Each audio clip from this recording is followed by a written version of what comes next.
I was shocked when my fiancée mocked my plumber job and apartment, so I revealed a lake house to teach her a brutal lesson about respect. I'm 34, male. I grew up watching my grandfather crawl under houses and wade through basements.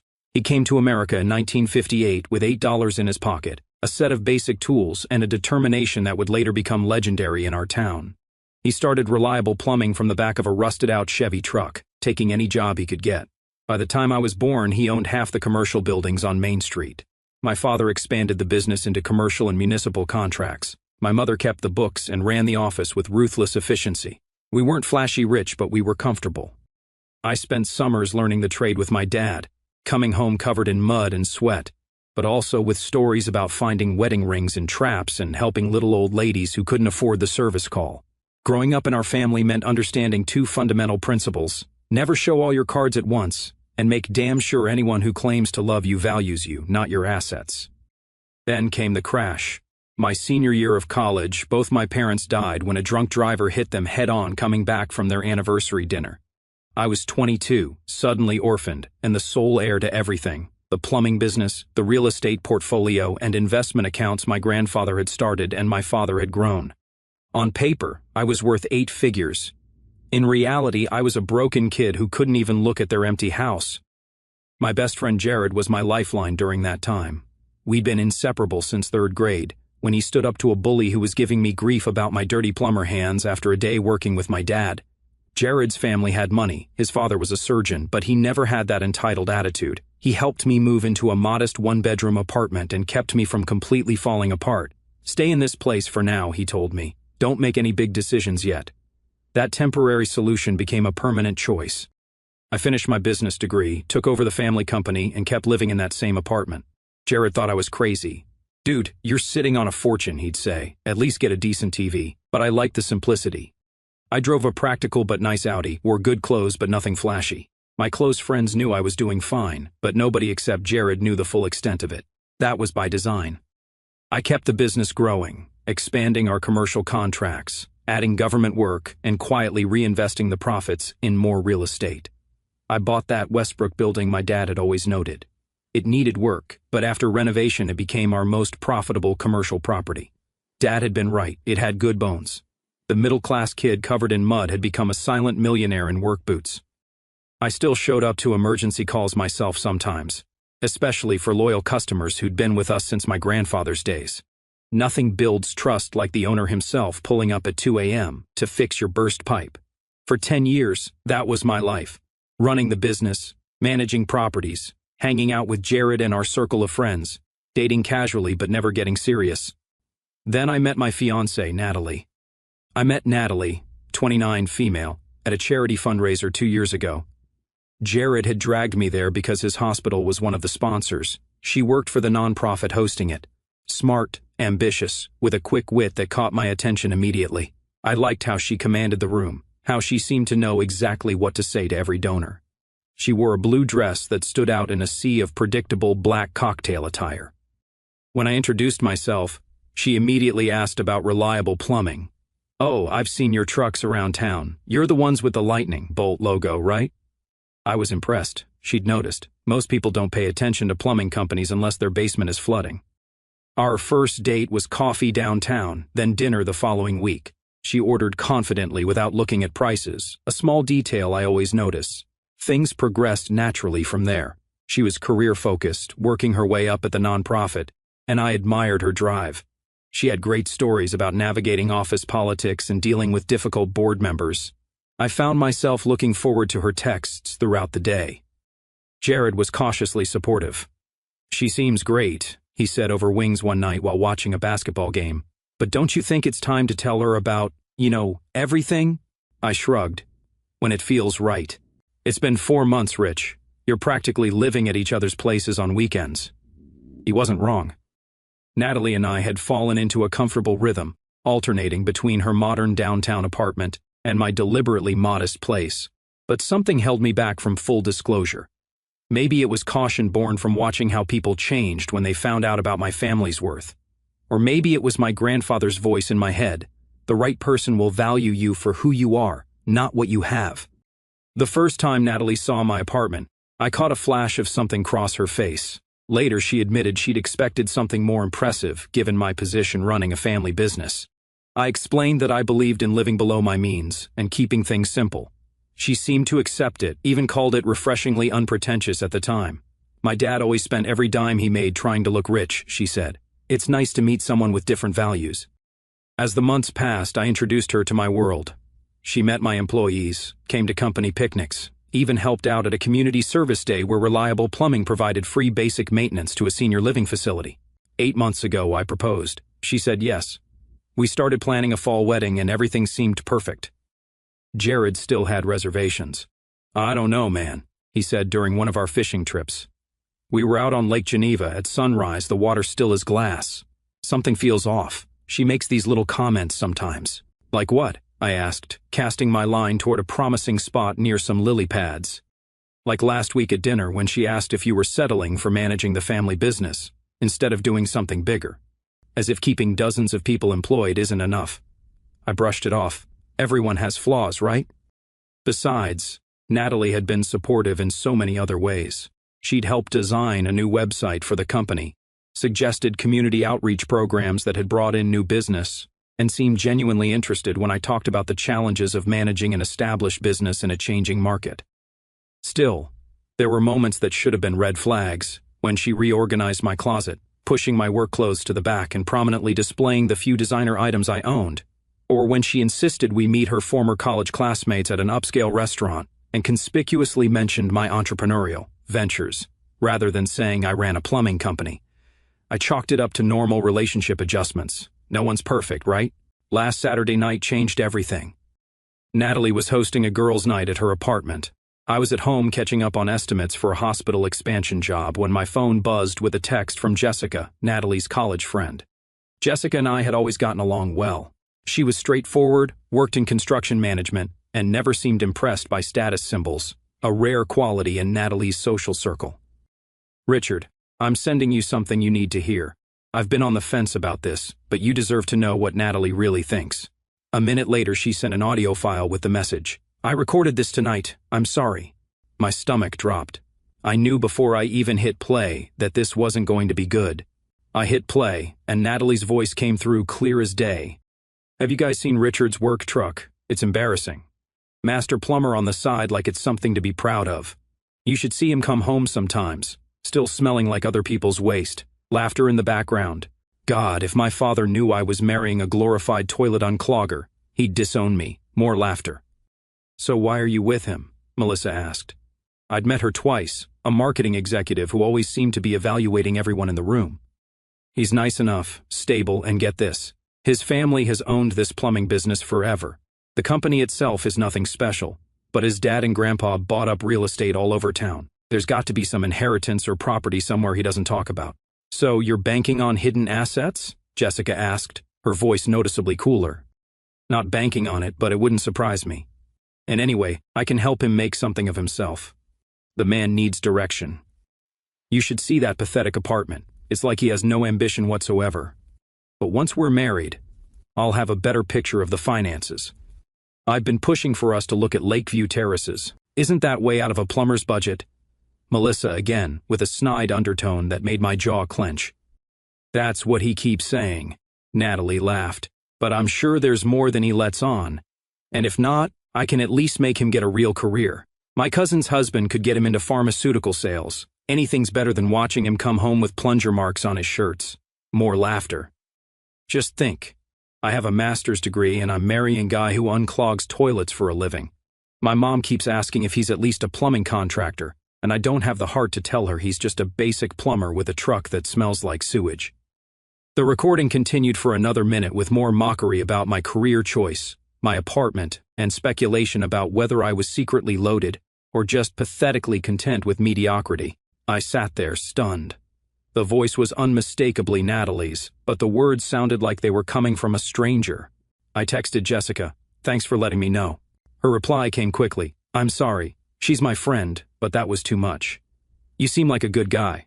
I asked why she did it. Why now? My dad was a union electrician, she replied. Worked every weekend, holidays too, just so I could get through school. Listening to her mock you like that, like my dad never mattered. Nah, that hit different. There was a quiet dignity in her explanation that reminded me of my grandfather. "I fix what no one else wants to touch," he used to say. "That makes me essential, not disposable." I thanked her and ended the conversation. I didn't sleep much that night. By morning I'd made a decision, not out of anger, though I was certainly angry, but out of clarity. Natalie had shown me who she really was, and it wasn't someone I wanted to spend my life with. The next day, I picked Natalie up as planned for what she thought was a brunch date. She was slightly hungover, but in good spirits. No mention of last night's conversation, of course. She kissed me as she got in the car, wearing oversized sunglasses and a sundress. "I need carbs and caffeine," she said. The girls stayed way too late. "Change of plans," I said. "There's something I want to show you before we eat." She raised an eyebrow but didn't object. 20 minutes later, I pulled into the driveway of a 4,500-square-foot waterfront home, with floor-to-ceiling windows and a wraparound deck. A Range Rover sat in the circular drive, and the landscaping was immaculate. Professional gardens and stone pathways. "Whose house is this?" she asked, taking it all in. "Clients of yours?" "Mine, actually," I said casually, punching the code into the security gate. "I've owned it for about 5 years." She stared at me, then at the house, then back at me. "What are you talking about?" "I own this house. I rent it out to a surgeon and his family. They're away this weekend, so I thought I'd finally show you." Her expression was priceless. "You own this place, but you live in a one-bedroom apartment?" "Yes." I parked in front of the 3-car garage. "Would you like to see inside?" The tour took 20 minutes. The gourmet kitchen with double island and commercial appliances. The home theater with tiered seating. The primary suite with its absurd bathroom featuring heated floors and a soaking tub overlooking the water. "I keep my fishing boat here during the summer," I explained, pointing to a modest 22-footer tied up at the dock. "Much easier than trailering it every time Jared and I want to go out." She trailed behind me, occasionally touching things as if to verify they were real. Her eyes darted around, calculating, reassessing. I'd seen that look before on potential clients who suddenly realized our small family business had the resources to handle major municipal contracts. Finally, in the book-lined study overlooking the water, she found her voice. "Richard, I don't understand. Why would you live in that apartment if you own this?" "This is an investment property," I explained. "It generates income. I own 7 others like it." "7?" she whispered. "Well, not exactly like it. Each property is different. I have commercial buildings as well. 4 downtown, 1 in the University District, and a small apartment complex on the north side." She sank into one of the leather chairs, her face pale beneath her makeup. How much are you worth?" I didn't answer directly. Instead, I opened my laptop, logged into my investment account, and turned the screen toward her. Her eyes widened as she saw the number, 8 figures, not counting the real estate holdings. "This is separate from the plumbing company," I clarified, which, by the way, has tripled its commercial contracts in the past 4 years and is anything but struggling. "We handle all the major hospital systems in 3 counties, plus government contracts for municipal water systems. That glorified toilet unclogger business did $4.8 million in revenue last year." Her head snapped up, suddenly wary. "What do you mean?" "I heard everything, Natalie. You mocking my pathetic career and my embarrassing apartment.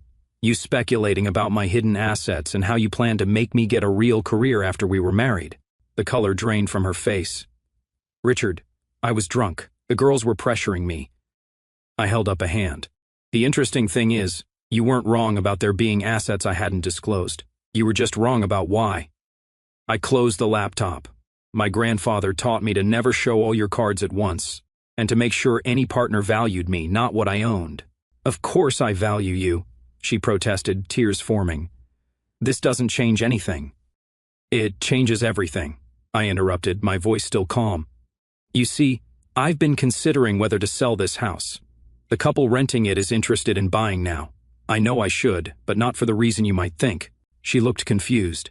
"I should sell it because you know about it now," I explained, "and I prefer to own things you don't know about." The full impact hit her and she stood up shakily. "You can't be serious. You're breaking up with me because of some stupid drunk comments?" "I'm breaking up with you because you were marrying me for potential access to assets you suspected existed, assets you planned to get a better picture of once we were legally bound. That's not a partnership, Natalie, that's a business transaction." I closed the laptop and secured it in my briefcase with a combination lock. Years of handling sensitive business information had made digital security second nature to me. "That's not fair," she said, tears now falling freely. "I love you. You love who you thought I could become with your guidance, not who I am. You're embarrassed by my career, a career that has built considerable wealth for my family over 3 generations. You called me a glorified toilet unclogger to your friends and laughed about it." She tried a different approach, stepping toward me and placing her hand on my arm. "Baby, I was just being stupid with my friends. You know how girls talk sometimes. It didn't mean anything." I stepped back. The women I respect don't talk that way about the people they claim to love. My mother worked alongside my father for 30 years and never once belittled what he did for a living. In fact, she was proud of it. My mother had been a certified accountant who could have worked anywhere, but she'd chosen to build something with my father. They'd been partners in every sense of the word. "We're done, Natalie. I'll have your things packed and sent to your parents' house." The drive back was painfully silent. Instead of taking her to her apartment, I drove to her parents' house. They weren't particularly close, but I knew they were home. This conversation needed to be final, and I didn't want to risk her showing up at my apartment later. As we pulled up, she turned to me. "You're making a huge mistake." I misspoke. It was the wine talking. "No," I said quietly. "Wine doesn't create thoughts. It just lowers the inhibition to speak them. Your friends heard the real Natalie last night. So did I." I handed her the ring box. She'd left the engagement ring on the bathroom counter the night before. I'd placed it back in the box, left a note on her nightstand, and quietly let myself out. She texted me about it that morning, confused but not yet alarmed. I'd simply replied that we'd discuss it when I picked her up. "Richard, please. I'll have your things from my apartment packed and sent here. Anything I've left at your place, please donate. You can't just..." "Goodbye, Natalie." That was yesterday. Since then, my phone has logged 47 calls and 36 text messages from her. Emails, voicemails, DMs on every platform we were connected on. I haven't responded to any of them. Her messages evolved predictably. Anger. "You manipulated me." Bargaining. "We can work through this." Rationalization. "I was just trying to impress my friends." And now desperation. "Please give me another chance." She showed up at my office this morning. My assistant, who knew we'd broken up but not why, politely told her I was unavailable. She waited in the lobby for 3 hours before security escorted her out. I've canceled the venue and notified the key people involved in wedding preparations. Most have been understanding. Some, primarily her friends except Jessica, have sent angry messages. Apparently, I've humiliated her. Perhaps I have, but I'd argue she humiliated herself. Jared came over that night with drinks. "You did the right thing," he said. "Though I'm still pissed you never let me hang out at your lake house, you secretive bastard." It was the first time I'd laughed in days. Later, Jared brought up something I hadn't considered. "You know this isn't over, right? Natalie's not the type to just take an L and move on." "What do you mean?" "She just lost access to what she thought was her meal ticket, and she's been humiliated. People like that don't just walk away." He wasn't wrong. Natalie had always been careful about her image. It was part of what made her effective at her nonprofit job. She knew how to present things in the best possible light. "Just watch your back," Jared said as he was leaving. I didn't realize how prophetic his warning would be. 3 days after the breakup, Jessica messaged me. "Richard, I need to warn you. Natalie is telling people you were emotionally abusive during our relationship. She's saying you isolated her from friends, controlled her finances, and that the reason you broke up is because she finally stood up to you. She's been calling me nonstop, but I haven't answered." An hour later, Jared called. "Dude, have you seen what Natalie's posting on social media? She's making some serious allegations." I hadn't checked any platforms since the breakup. Now I looked. There it was, a long, tearful post about how she'd finally escaped a controlling relationship, how I manipulated and gaslit her for years, how breaking off the engagement was the price of her freedom. The post was meticulously crafted. She described specific incidents that never happened, times I supposedly checked her phone while she slept, monitored her spending, questioned her about male colleagues. She claimed I'd systematically cut her off from friends who saw through me and that I'd forced her to account for every minute away from me. The comments were filled with supportive messages, her friends saying they'd always sensed something off about me, offering resources for survivors of emotional abuse. Her college roommate wrote that she'd always known there was something wrong with that relationship. A guy from her office claimed I'd once given him a threatening look when he hugged Natalie at a company event. My phone started blowing up, family members asking if I was okay, a few business associates checking in. My aunt, always quick to believe the worst, sent a scathing text about how disappointed she was in me. By evening, the harassment began. Natalie's friends bombarded my social media accounts with comments calling me an abuser, a manipulator, a controller. They tagged business pages associated with Reliable Plumbing, leaving one-star reviews claiming they'd heard about the owner and wouldn't support a business run by someone like me. One particularly aggressive friend, Melissa, posted screenshots of Natalie's allegations alongside photos of me at charity events and business functions. The juxtaposition was designed to show how I presented one face to the world while allegedly being a monster in private. I called my lawyer, Sean. He'd handled my parents' estate and had become something of a friend over the years. He was on the golf course when I called, but immediately left to meet me at his office. "This is serious, Richard," he said after I explained everything. "Defamation with claims like these can destroy your reputation and impact your business. Do you have the recording Jessica sent you?" "Yes." "Good. And are there any texts or emails where Natalie admits the real reason for the breakup?" I scrolled through her dozens of messages. There it was. "I know I said some terrible things, but you didn't have to humiliate me by showing off your wealth like that." "Got one," I said. "Forward everything to me. We may need to send a cease and desist, and if she continues, file for defamation." I was reluctant to escalate things legally. Despite everything, I didn't want to drag this out. But Sean was right. These weren't just hurt feelings. These were serious allegations that could affect my livelihood and the jobs of everyone who worked for me. "Look at it this way," Sean said, reading my hesitation. "This isn't just about you. You have, 30 employees? Their families depend on Reliable Plumbing's reputation. You have a responsibility to protect that." Put that way, the decision was clear. The next day, 3 commercial clients called to express concern about the allegations. 2 were hesitant but seemed relieved when I calmly explained the situation. The third, a school district administrator who'd known Natalie through her nonprofit work, was less convinced. We lost their contract renewal the following week. That contract alone was worth $175,000 annually, not enough to break us, but enough to hurt. Jared and Jessica both offered to make public statements defending me, but my lawyer advised against it for now. Social media wars rarely end well for anyone. Then came the confrontation I wasn't prepared for. I was leaving a job site, a commercial kitchen renovation for a high-end restaurant, when a black Lexus SUV pulled up. Natalie's father, her mother in the passenger seat. They both got out, blocking my path to my truck.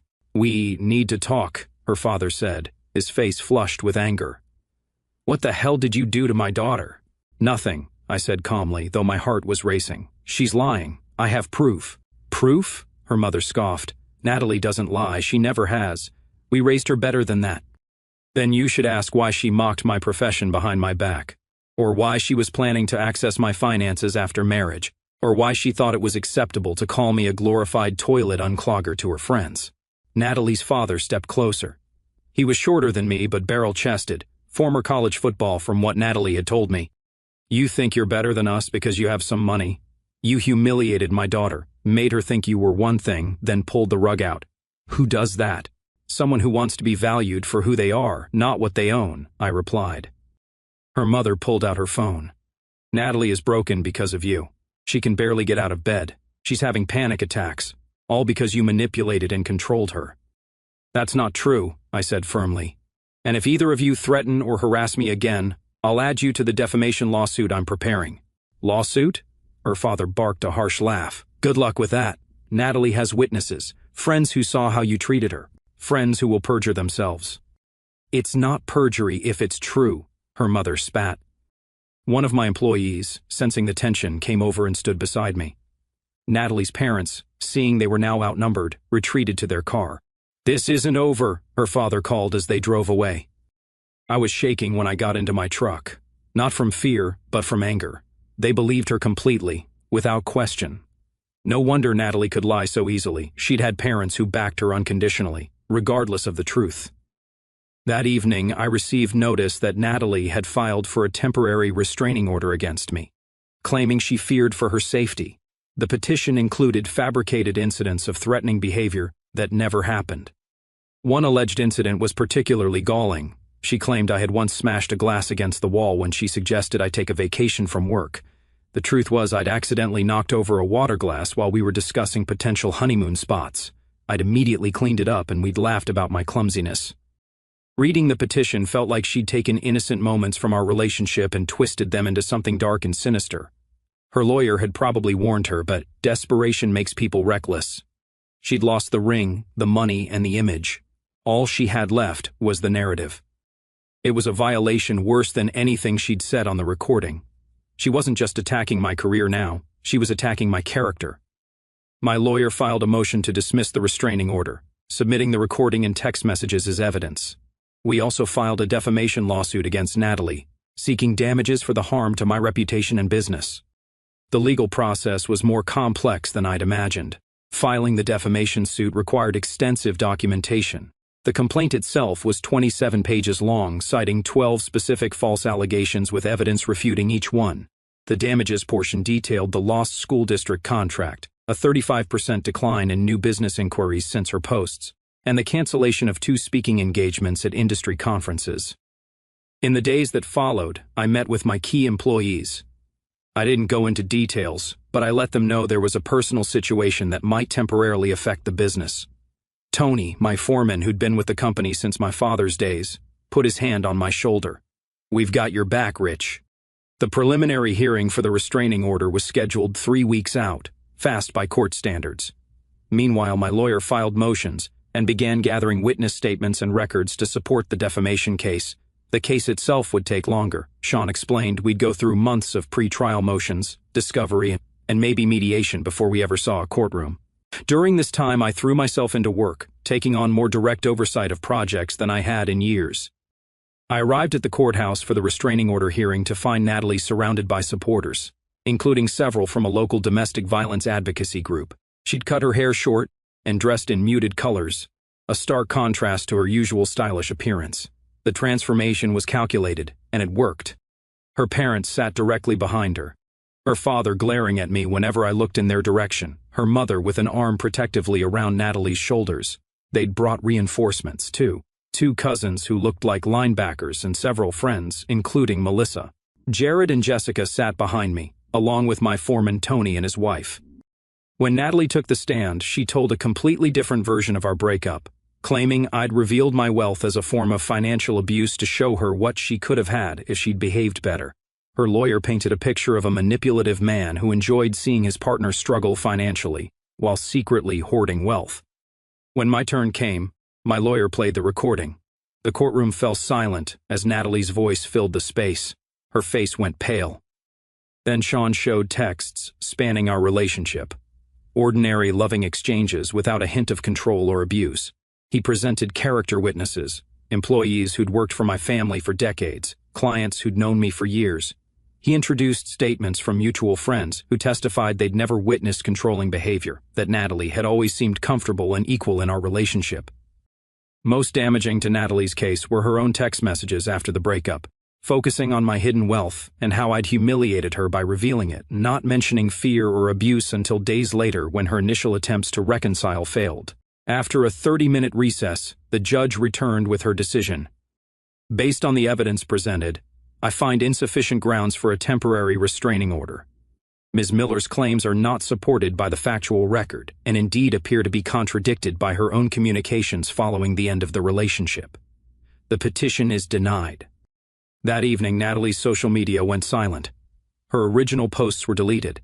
Several of her supporters, who had been vocal, suddenly backtracked with vague posts about having heard only one side of the story. Jessica texted, "She's calling everyone in our friend group trying to do damage control. Most people are ignoring her." I should have felt relieved, but mainly I felt tired. This wasn't how I'd expected to spend what should have been the months before my wedding. 3 weeks after the restraining order was dismissed, Natalie's lawyer approached mine with a settlement offer. She would retract all allegations publicly, post an apology on all platforms, and pay damages, a surprisingly substantial sum that suggested her family was involved in the decision.